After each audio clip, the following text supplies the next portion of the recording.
പ്രിയപ്പെട്ടവരെ നമസ്കാരം. നമ്മളിന്ന് ശ്രീനാരായണ ഗുരു ഓപ്പൺ യൂണിവേഴ്സിറ്റിയുടെ MA മലയാളം 2ാം സെമസ്റ്ററിലെ ഗദ്യം കഥേതര പാഠങ്ങൾ എന്ന പേപ്പറാണ് ചർച്ച ചെയ്യുന്നത്. ഉദയംപേരൂർ സുനഹദോസിൻ്റെ കാനോനുകൾ. മിഷണറി ഗദ്യത്തിൻ്റെ വികാസത്തിലെ പ്രധാന ഘട്ടങ്ങളിലൊന്ന് പ്രൊട്ടസ്റ്റന്റ് മിഷണറിമാരുടെ വരവോടെയാണ് ആരംഭിക്കുന്നത്. ഇംഗ്ലീഷ് വിദ്യാഭ്യാസത്തിൻ്റെ പ്രചാരം വിപുലമായ ഇംഗ്ലീഷ് സാഹിത്യശേഖരവുമായി പരിചയപ്പെടാൻ മലയാളിക്ക് അവസരം നൽകി. അപ്പം ഇംഗ്ലീഷ് വിദ്യാഭ്യാസത്തിൻ്റെ പ്രചാരം വിപുലമായിട്ടുള്ള ഇംഗ്ലീഷ് സാഹിത്യശേഖരവുമായി പരിചയപ്പെടാനുള്ളൊരു അവസരം മലയാളിക്ക് നൽകി. ഗദ്യ സാഹിത്യത്തിൻ്റെ സാധ്യതകൾ ഇംഗ്ലീഷ് ഭാഷയിലൂടെ അനുഭവിച്ചറിഞ്ഞവർ മലയാള ഗദ്യത്തിന് പുതിയ വഴി വെട്ടിത്തുറന്നു. മലയാളത്തിൽ ഗദ്യം ആരംഭിക്കുന്നത് ഈ പാശ്ചാത്യ മിഷണറിമാരുടെ വരവോടെയാണെന്ന് പറയാം. മലയാള ഗദ്യത്തിൻ്റെ സാധ്യതകൾ കണ്ടറിഞ്ഞ് സാഹിത്യോചിതമായി അത് ഉപയോഗിച്ചു തുടങ്ങിയത് മിഷണറിമാരായിരുന്നു. English, Portuguese, Spanish, Italian, French, Latin തുടങ്ങിയ യൂറോപ്യൻ ഭാഷകളും സുറിയാനി, സംസ്കൃതം, ഹിന്ദുസ്ഥാനി, തമിഴ്, തെലുങ്ക് എന്നീ ഏഷ്യൻ ഭാഷകളും മാതൃഭാഷയായ മലയാളത്തിന് പുറമെ വശത്താക്കിയിരുന്ന ഒരു ബഹുഭാഷാ പണ്ഡിതനായിരുന്നു മാണിക്കത്തനാർ. ഒരു ബഹുഭാഷാ പണ്ഡിതനാണ് മാണിക്കത്തനാർ. അദ്ദേഹത്തിന് തമിഴ്, തെലുങ്ക്, മലയാളവും മറ്റു വിദേശ ഭാഷകളുമെല്ലാം അറിയാമായിരുന്നു. അദ്ദേഹം നിരവധി കൃതികൾ മലയാളത്തിലേക്ക് വിവർത്തനം ചെയ്തിട്ടുണ്ട്. പോർച്ചുഗീസ്, ഇംഗ്ലീഷ് മുതലായ ഭാഷകളിൽ നിന്ന് പല പ്രസംഗ പരമ്പരകളും ധ്യാനമുറകളും അദ്ദേഹം മലയാളത്തിലേക്ക് പരിഭാഷപ്പെടുത്തി. മലയാളത്തിൻ്റെ മറ്റൊരു ഭാഷാ പരിപോഷകനായിരുന്നു കണ്ടത്തിൽ വർഗീസ് മാപ്പിള. അദ്ദേഹത്തിൻ്റെ പ്രശസ്തമായ കൃതിയാണ് ഷേക്സ്പിയറുടെ ടൈമിംഗ് ഓഫ് ദ ഷ്രൂ എന്ന നാടകത്തിൻ്റെ സ്വതന്ത്ര പരിഭാഷയായിട്ടുള്ള കലഹിനി ദമനകം. ഷേക്സ്പിയറുടെ കോമഡി ഓഫ് എറേഴ്സ് എന്ന നാടകത്തിൻ്റെ സ്വതന്ത്ര വിവർത്തനമായിരുന്നു ആൾമാറാട്ടം. ഇതും മലയാള ഗദ്യ സാഹിത്യത്തിൻ്റെ മുതൽക്കൂട്ടായ കൃതികളാണ്. ആൾമാറാട്ടം രചിച്ചത് കല്ലൂർ ഉമ്മൻ ഫിലിപ്പോസാണ്. നാടകം, നോവൽ, ചെറുകഥ തുടങ്ങിയ നൂതന ഗദ്യരീതികൾ മലയാള സാഹിത്യത്തിലേക്ക് കടന്നു വരാനും നൂതന വായന അനുഭൂതി ലഭിക്കുവാനും ഇംഗ്ലീഷ് സാഹിത്യം തന്നെയാണ് അടിസ്ഥാനമായി മാറിയത്. പാശ്ചാത്യ സാഹിത്യ സമ്പ്രദായങ്ങൾ പരിഭാഷപ്പെടുത്തി മലയാള സാഹിത്യത്തിലേക്ക് കലർത്തിയത് മിഷണറിമാരായിരുന്നു. അത് മലയാള ഗദ്യ സാഹിത്യത്തിന് നവപ്രഭ ചൊരിഞ്ഞു. മിഷണറിമാരുടെ വരവ് വിദ്യാഭ്യാസ പ്രക്രിയയിൽ വലിയ മുന്നേറ്റമാണ് ഉണ്ടാക്കിയത്. സാധാരണക്കാർക്ക് വിദ്യാഭ്യാസം നൽകുക, സ്ത്രീ വിദ്യാഭ്യാസം, നിരവധി സ്കൂളുകളുടെ കടന്നുവരവ്, ഇംഗ്ലീഷ് വിദ്യാഭ്യാസം, നൂതന പാഠ്യപദ്ധതി തുടങ്ങിയവെല്ലാം മിഷണറി വിദ്യാഭ്യാസത്തിൻ്റെ മേന്മയായിരുന്നു. മിഷൻ സൊസൈറ്റിയുടെ പ്രവർത്തനങ്ങൾ വലിയ മാറ്റങ്ങൾ വരുത്തിയിരുന്നു. വേദ പ്രചരണമായിരുന്നു ലക്ഷ്യമെങ്കിലും അതിന് 2 മാർഗങ്ങളാണ് സ്വീകരിച്ചത്.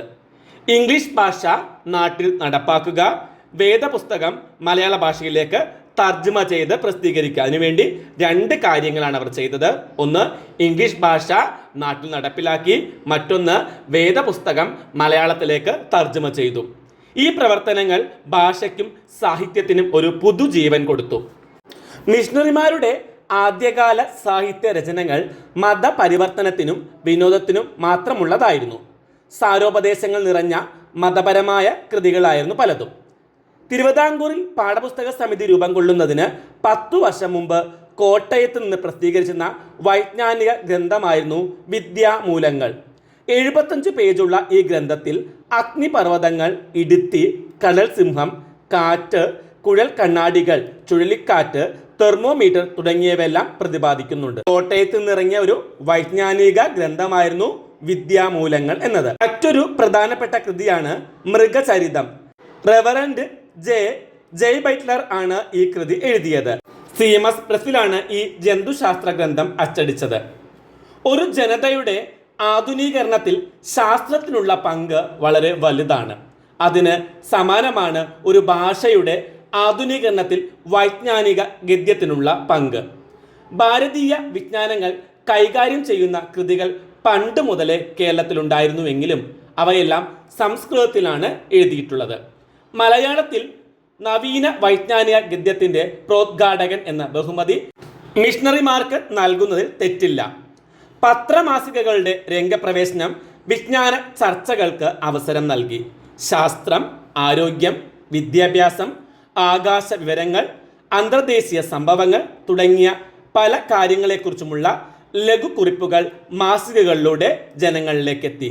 ഇതെല്ലാമാണ് ശാസ്ത്രം, ആരോഗ്യം, വിദ്യാഭ്യാസം, ആകാശ വിവരങ്ങൾ, അന്തർദേശീയ സംഭവങ്ങൾ തുടങ്ങിയ പല കാര്യങ്ങളെക്കുറിച്ചുമുള്ള ലഘുക്കുറിപ്പുകളാണ് മാസികകളിലൂടെ ജനങ്ങളുടെ കൈകളിലേക്ക് എത്തിയത്.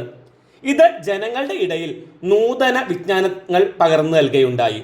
ആനുകാലിക പ്രസിദ്ധീകരണങ്ങളുടെ 2 ദൗത്യങ്ങളായിരുന്നു വാർത്താ വിതരണവും വിജ്ഞാന വിതരണവും. 2 ദൗത്യങ്ങൾ ഏതെല്ലാമായിരുന്നു?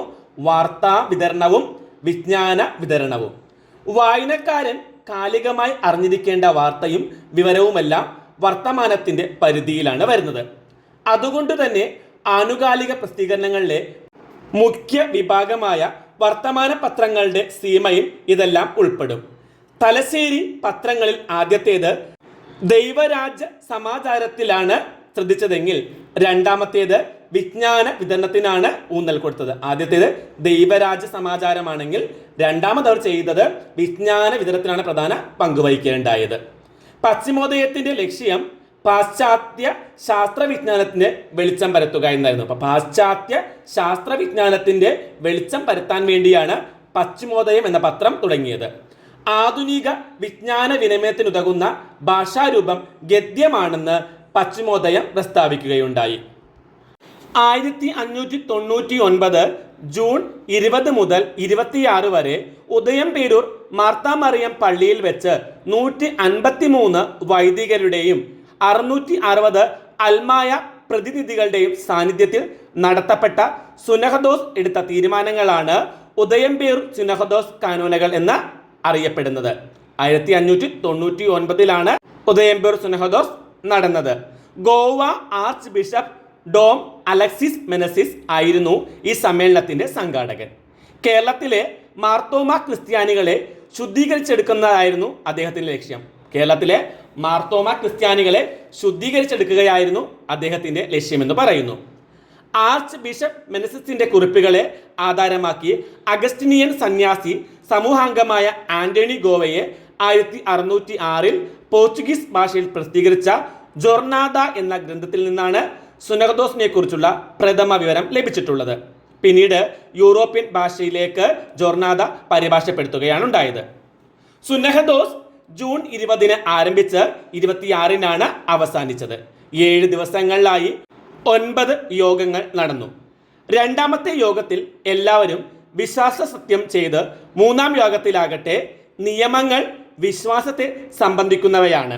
മാമോദീസ, മുമ്പിലത്തെ ഒപ്രസുമ എന്ന കൂദാശകളെ പറ്റി ചെയ്യേണ്ടവയാണ് 4ാം നിയോഗത്തിന്റെ നിയമങ്ങളിലെ പ്രതിപാദ്യ വിഷയം. 5ാം യോഗത്തിന്റെ നിയമങ്ങൾ വിശുദ്ധ കുർബാന എന്ന ബലിയെയും ആ കൂദാശയെയും സംബന്ധിക്കുന്നവയാണ്. വിശുദ്ധ കൂദാശകളായ പാപോച്ചാരണം, ഒടുക്കത്തെ ഒപ്രസുമ എന്നിവയെപ്പറ്റി 6ാം യോഗത്തിലും പട്ടം, വിവാഹം എന്നിവയെപ്പറ്റി 7ാം യോഗത്തിലും പറയുന്നു. പള്ളിക്കാര്യങ്ങളുടെ നവീകരണത്തിനും നോമ്പ് മുതലായ സംഗതികൾക്കു വേണ്ടിയാണ് 8ാം യോഗം. 9ാമത്തെ യോഗത്തിൽ ആചാര സംസ്കാരത്തെ ഉദ്ദേശിച്ചുള്ള നിയമങ്ങളാകുന്നു. സുനഹദോസിലെ ഭാഷയ്ക്കും ചില പ്രത്യേകതകൾ കാണാം. പാശ്ചാത്യ ഗദ്യഭാഷയുടെ സ്വാധീനം പ്രകടമാകുന്ന ചില വാക്യങ്ങൾ ഈ കൃതിയിലുണ്ട്. മലയാള ശൈലിക്ക് നിരക്കാത്ത കർമ്മണി പ്രയോഗം ഈ കൃതിയിൽ കാണുന്നുണ്ട്. ഇതിൽ പ്രധാനമായും കാണുന്നത് കർമ്മണി പ്രയോഗങ്ങളാണ്. ലോകർക്കും വായിക്കുകയും കയ്പിക്കുകയും വേണം. ആധുനിക മലയാളത്തിൽ ഇല്ലാത്തതും ചെറുശ്ശേരി, എഴുത്തച്ഛൻ മുതലായവരുടെ കൃതികളിൽ കാണുന്നതുമായ ചില വാക്യങ്ങൾ ഈ കൃതിയിൽ കാണാവുന്നതാണ്. അടുത്തു ചാർന്നവർ എങ്കിലും അടക്കി ന്യായം, അവരുടെ ബലം കൈക്കൊള്ളു കയ്യലോ ആവൂ മുതലായവ ഉദാഹരണങ്ങളാണ്. ഈ ക്ലാസ് നമുക്ക് ഇവിടെ അവസാനിപ്പിക്കാം. മറ്റൊരു ക്ലാസ്സുമായി കാണും വരെ എല്ലാവർക്കും നന്ദി, നമസ്കാരം.